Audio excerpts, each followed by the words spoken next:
के लिए कुछ होना चाहिए। हर आदमी कहता है ना ठीक है, वो अब इससे ज्यादा नहीं सुधरेगा, धीरे धीरे सुधरेगा, ज्यादा मत उस पर दिमाग लगाइए। 40 MP हम लोग के लिए कर्ज बन गया है, हम लोग के लिए अभिशाप बन गया है। कांग्रेस ने हम लोगों को बेच दिया कि भैया MP आता रहे बिहार में, चाहे जो होता है वो हो। भाजपा भी उससे अलग नहीं है। अभी आपने 2020 में भाजपा को जिता तो दिया था, किसने रोका था उनको बिहार की जिम्मेवारी लेने से? किसने रोका था कि आप बिहार की जिम्मेवारी लेकर इसको सुधारिए? वो रोका था उनका लालच कि कहीं हम गड़बड़ करेंगे तो हमारा जो 39 गो MP जीत कर गया है वो कहीं गड़बड़ा ना जाए। तो जिस बिहार को दलों ने, नेताओं ने, सब ने छोड़ दिया, उसको सिर्फ और सिर्फ बिहार के लोग सुधार सकते हैं। अगर आप और हम नहीं खड़ा होइएगा तो हमारे आने वाली पीढ़ी और बच्चों को भी इसी दुर्दशा में जीना पड़ेगा। और ये राजनीतिक भाषण की बात नहीं है, हमको मालूम है कि ये बहुत कठिन काम है। 50 बरस की जमी हुई इकाई है, लेकिन अगर हमारे जैसे किसी आदमी का हिम्मत नहीं पड़ेगा तो किसका हिम्मत पड़ेगा बिहार में? इसलिए ये प्रयास कर रहे हैं। 2 बरस लगे कि 10 बरस लगे, किए बगैर मानेंगे नहीं। 2011 में जब हम आए थे देश में, और अगर हम आपको कहते कि चुनाव प्रबंधन कोई चीज है जिसमें लड़के आकर बड़े बड़े नेताओं को, दलों को बताएंगे कि चुनाव कैसे लड़ा जाएगा, बदले में पैसा भी लेंगे, तो आप हंसते, आप कहते ये कोई बात है? लालू जी, नरेंद्र मोदी, ममता जी, नीतीश कुमार आपसे सलाह लेंगे? आपको कितना आता है राजनीति? एक बार में नहीं माना। 2012 में जीते, 2014 में जीते, तो जितने भाजपाई समर्थक कहते हैं भाई प्रशांत किशोर क्या किए, वो तो मोदी का लहर था। फिर 2015 में मोदी को यहाँ हराया, नीतीश लालू जी को जिताने में कंधा लगाया, तो लोगों ने कहा अरे भाई इसमें ये क्या किए हैं? वो तो लालू नीतीश का जाति का समीकरण था। फिर पंजाब जीते, फिर तेलंगाना जीते, फिर आंध्रा जीते, दिल्ली जीते, तमिलनाडु जीते, पंजाब जीते, पश्चिम बंगाल जीते। तब लोग कहता है अरे भाई कुछ तो करता ही होगा तभी आप जीत रहा है। तो किसी काम को जब बार बार कीजिएगा तभी समाज मानेगा। आज आप ये मानकर आए हैं कि हमको चुनाव जिताने आता है।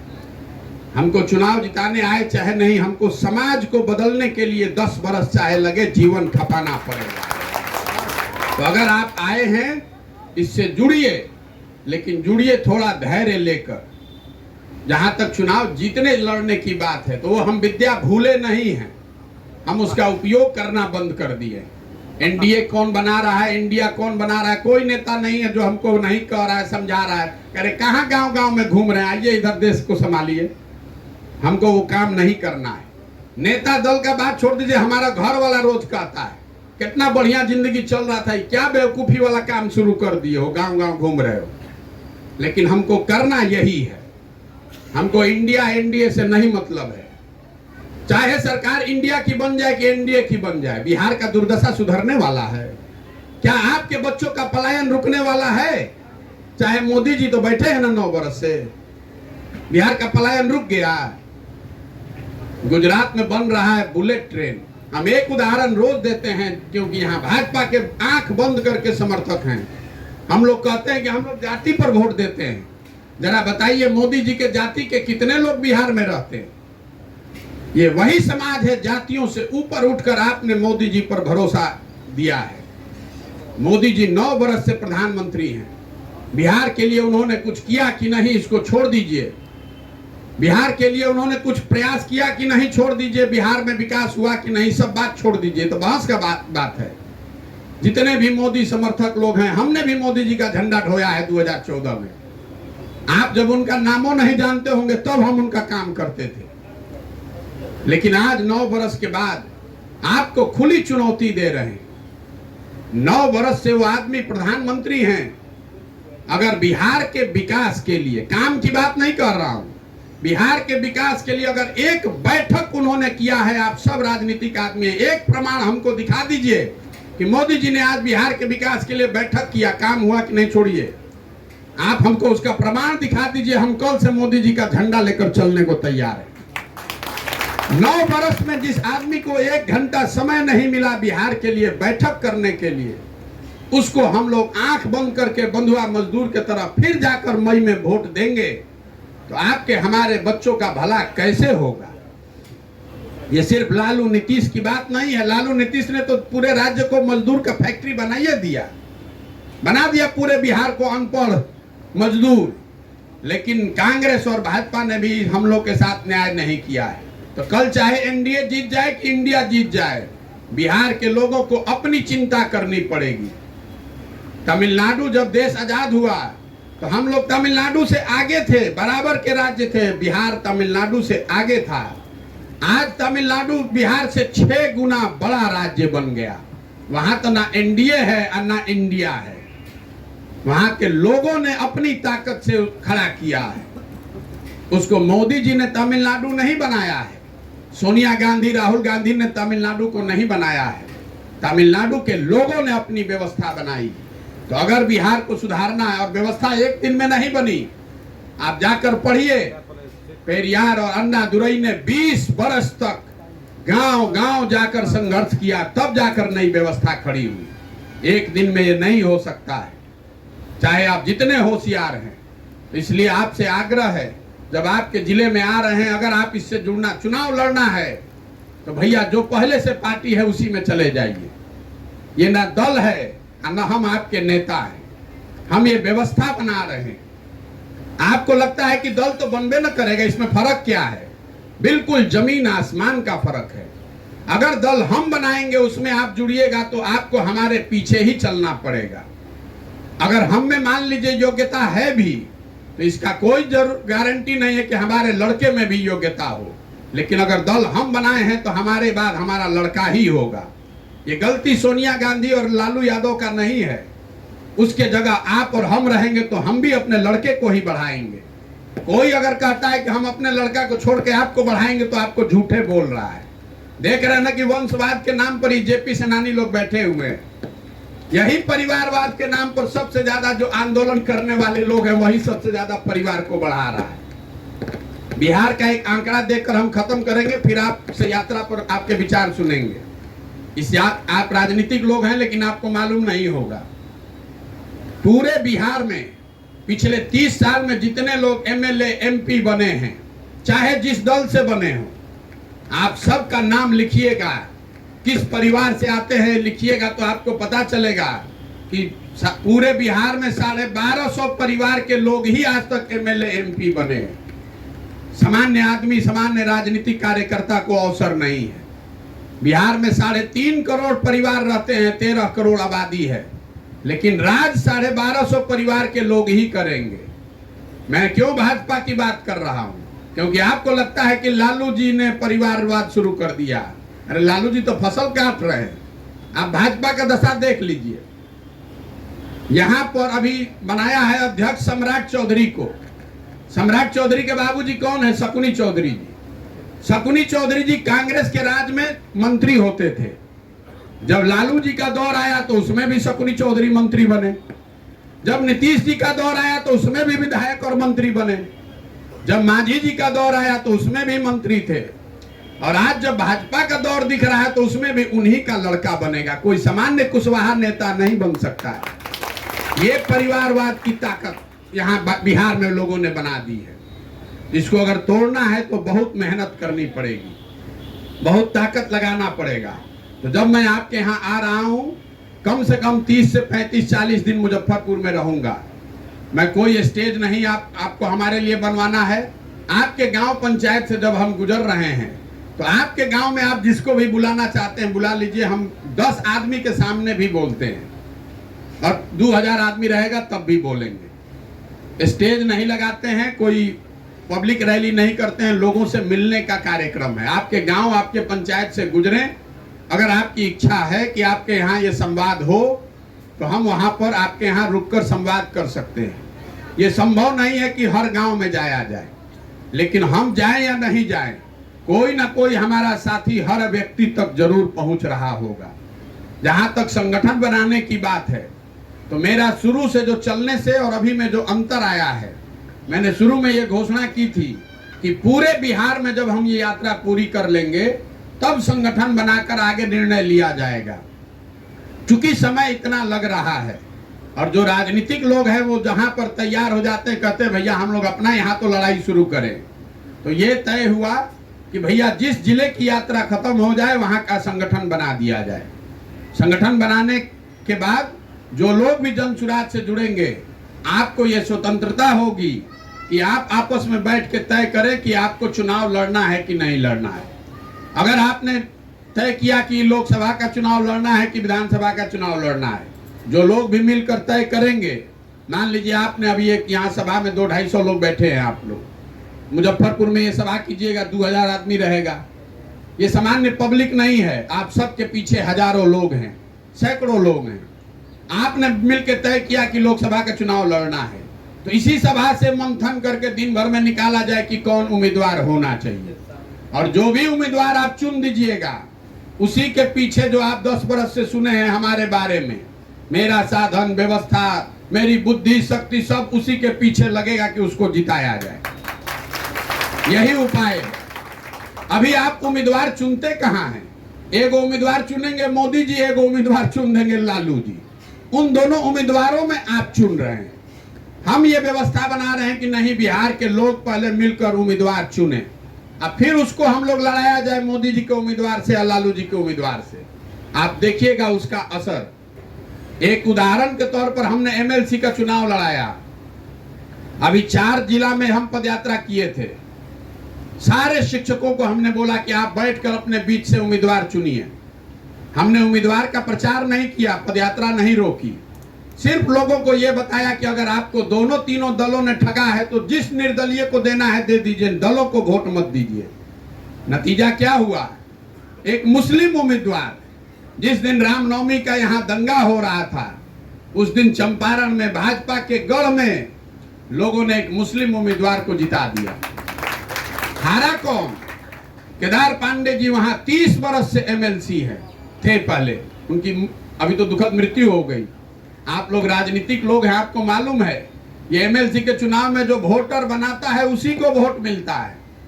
वोटर बनाया महागठबंधन के लोगों ने, वोटर बनाया भाजपा के लोगों ने। उसी क्षेत्र में भाजपा के 5 एमपी हैं, 5 एमपी हैं।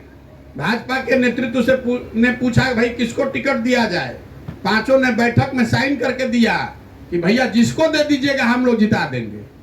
भाजपा के उम्मीदवार को 450 वोट आया। केदार पांडे जी के लड़के, जिनको कि उनके पिताजी के मृत्यु की सहानुभूति थी, उनको दूसरा 3000 वोट आया। जो उम्मीदवार जीत कर निर्दलीय आया उसको 4000 वोट आया। ये ताकत है लोगों की। और जो जीता उसका छोड़ दीजिए, 3 निर्दलीय उम्मीदवार ऐसे हैं जिनको दलों से ज्यादा वोट आया।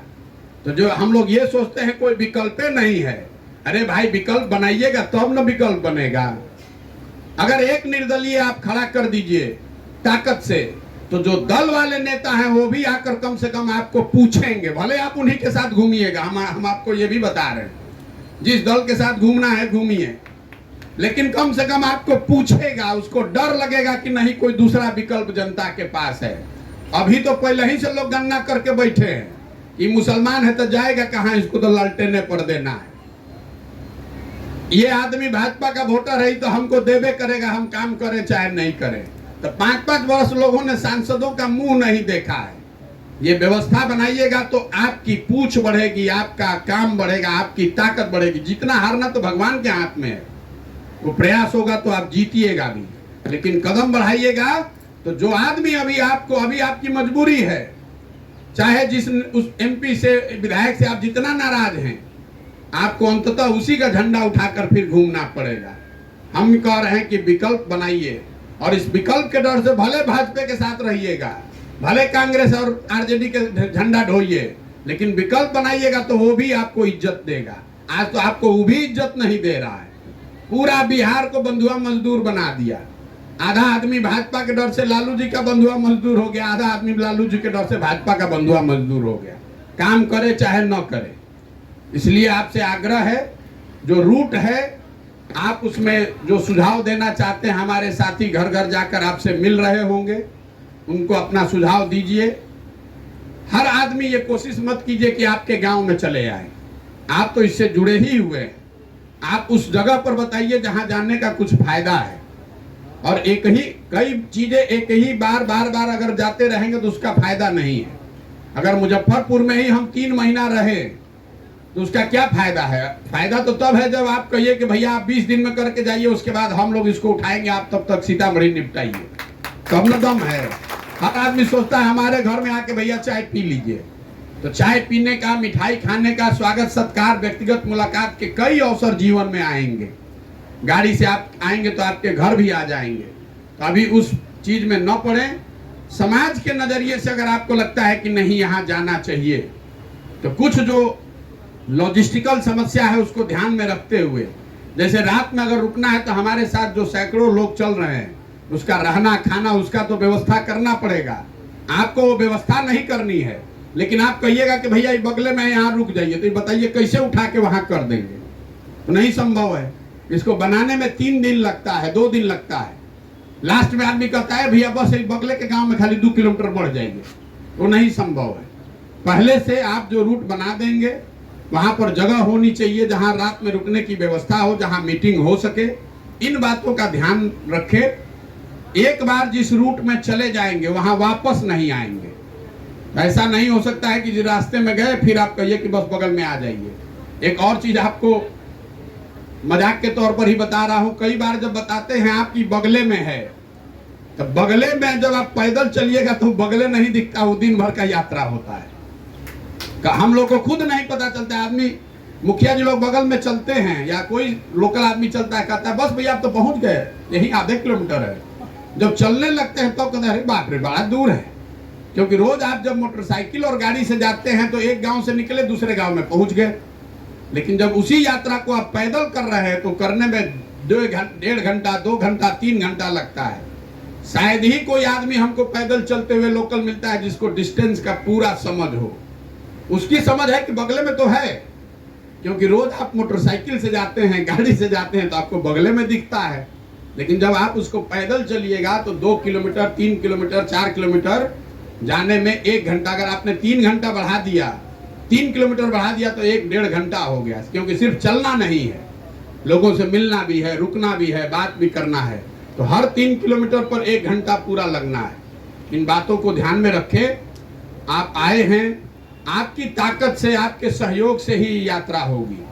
हम कोई महामानव है नहीं, हमारी कोई इतनी शक्ति है नहीं। एक ईमानदारी से प्रयास कर रहे हैं और थर्मामीटर लगाकर रोज देखते नहीं है कि बुखार कितना चढ़ा। आंख बंद करके इसको चुपचाप करते रहना है। 1 साल 1.5 साल 2 साल 3 साल तब तक करते रहना है जब तक कि समाज पर इसका असर नहीं हो। 10 में अब गणित के हिसाब से समझ लीजिए, 10 में अगर 3 आदमी को भी हमने मना लिया तो बिहार बदल जाएगा।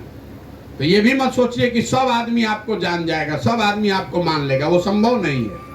जब देश जिन लोगों ने देश आजाद कराया तो वोट किया, तो उनको भी 10 में 5 आदमी वोट नहीं दिया। तो हम आप किस खेत की मूली हैं? बहुत आदमी भी कहता है गांव में भैया जाते हैं लोग जनसुराज नहीं जानता है। आपको एक और आंकड़ा दे देते हैं। भाजपा जब बनी, भाजपा को बिहार में 10% वोट लेने में 10% वोट लेने में 20 बरस लगा, 20 बरस। और आज आप 12 महीना में अगर 10% आदमी आपको जानता है तो ये आपकी ताकत है, इसलिए जान रहा है। इतना आसान नहीं है। आप बहुत होशियार हैं तो जिस आदमी को 20 बरस लगा है उसको आप 2 बरस में कर सकते हैं, लेकिन 2 दिन में नहीं होगा। धैर्य जरूरी है, धैर्य और डिटर्मिनेशन जरूरी है। रेलवे स्टेशन पर हम लोग देखते हैं, आप टिकट कटाने गए होंगे, पहले वो खिड़की में जो नीचे का जहां हाथ रखते हैं वो गड्ढा हो जाता है। वो पैसा देते और टिकट लेते लेते वो गड्ढा हो जाता है। इतना ताकत है। आप लगातार किसी चीज को करते रहिएगा तो समाज मानेगा ही मानेगा। ये दिमाग से हटा दीजिए कि जाति की व्यवस्था को नहीं तोड़ा जा सकता है, कि लोग जाति से ऊपर नहीं उठेंगे। अगर लोग जाति से ऊपर नहीं उठते तो 14 में 19 में मोदी जी को वोट कैसे देते? आप तुरंत कहिएगा कि वो तो धर्म पर दिए हैं, तो जाति छोड़े ना, कम से कम चाहे धर्म पर दिए हो, जाति छोड़े कि नहीं छोड़े। जो 20% मुसलमान हैं वो जाति पर तो नहीं वोट दे रहे हैं, वो सिर्फ भाजपा के डर से वोट दे रहे हैं। कम से कम 10-15% ऐसे वोटर हैं जिसको ना जाति से मतलब है ना धर्म से मतलब है, वो सिर्फ लालू जी के डर से भाजपा को वोट दे रहा है। इसलिए इतना आसान नहीं समझिए कि सब भैया जाते पर है, जब तक जात नहीं निपटेगा तब तक नहीं हो सकता है। अगर वो सोच लेकर आप चलते तो 2014 में कैसे चुनाव जीत जाते देश भर में। सारे जाति इक्वेशन हवा हो गए, और 2014 में नहीं हुआ है, 1984 में भी हुआ है। अभी कल हमको कोई रास्ते में बता रहा था कि कैसे कर्पूरी जी का अपना उम्मीदवार इसी धरती पर हवा हो गया 84 में। लोग कह रहा है कि इंदिरा जी का लड़का टूअर हो गया, उसको देना है। दिमाग में एक बार लोग के घुस जाए जो बात, तो जाति धर्म कुछ नहीं टिकने वाला है। एक बार लोगों को समझ में आ जाए अपने भले की बात, तो लोगों में ये ताकत है, समाज में ये ताकत है कि वो जाति धर्म सबसे ऊपर उठकर वोट करना चाहिए, करेगा। लेकिन आपको हमको प्रयास करके वो विश्वास जगाना पड़ेगा। अगर सोना और पीतल रखा हुआ है तो आप किसी जाति किसी धर्म के हैं तो सोना ही तो उठाइएगा। आपको सोना होना पड़ेगा। हमको वो प्रयास करके विश्वास जताना पड़ेगा। लोगों में एक बार विश्वास बनेगी तो बात जरूर बनेगी। और यही आशा और विश्वास रखते हैं कि मुजफ्फरपुर में अभी तक की जो यात्रा मैंने की है, मुजफ्फरपुर में उससे और बेहतर होगा। और आप जो भी हम लोग कर, एक और व्यवस्था आपने देखी होगी, अंतिम बात कह के खत्म करेंगे। आपके यहाँ गांव पंचायत में क्लब खुल रहा है। क्लब के लड़के ये भी बताते हैं कि हम जन सुराज के पंचायत के यहाँ अध्यक्ष हैं। वो पंचायत के अध्यक्ष नहीं है, वो क्लब के अध्यक्ष हैं। ऐसा इसलिए हो रहा है कि हर पंचायत में बिहार में 8 से 10 बच्चों को मैं अवसर दे रहा हूं क्लब खोलने का, जिसके जरिए समाज में गरीबों के बच्चों को खेल कूद और पढ़ाई की जन सुराज की ओर से मुफ्त व्यवस्था की जा रही है। पूरे बिहार राज्य में 1 लाख बच्चों को यह अवसर दिया जा रहा है। आपके जिले में क्लब खुलना अभी शुरू हुआ होगा, कोई 1000 क्लब के आसपास वहां है। मुजफ्फरपुर में 2,500-3 हजार क्लब खुलेगा। मेरा अपना प्रयास ये है कि हर गांव में कोई एक युवा ऐसा हो जो ये क्लब चलाए। हर क्लब में 100 लड़के जुड़े हुए हैं। ये नीचे व्यवस्था हम बना रहे हैं, उनके माध्यम से गरीबों की मदद करने का एक जरिया बना रहे हैं। तो आपको ये कंफ्यूजन नहीं होना चाहिए कि प्रशांत जी कहे थे कि हम पदयात्रा के बाद संगठन बनाएंगे, तो सब पंचायत अध्यक्ष ब्लॉक अध्यक्ष हो गया। जो भी पंचायत अध्यक्ष ब्लॉक अध्यक्ष है वो क्लब का है, जन सुराज का नहीं है। जन सुराज का तो पदयात्रा के बाद बनाया जाएगा। अब आपके जो सुझाव हैं, आपकी जो शिकायत हैं, जो प्रश्न हैं, वो सब आप कर सकते हैं। मेरा गुणगान करने की जरूरत नहीं है कि हम कितने बड़ा भारी आदमी हैं। जो हैं, जो नहीं है, वो सब आपके सामने है। आपके मन में अगर कोई प्रश्न है, सुझाव है इस यात्रा को लेकर, मुजफ्फरपुर को लेकर, तो आप बिल्कुल वो बताएं। बहुत बहुत धन्यवाद।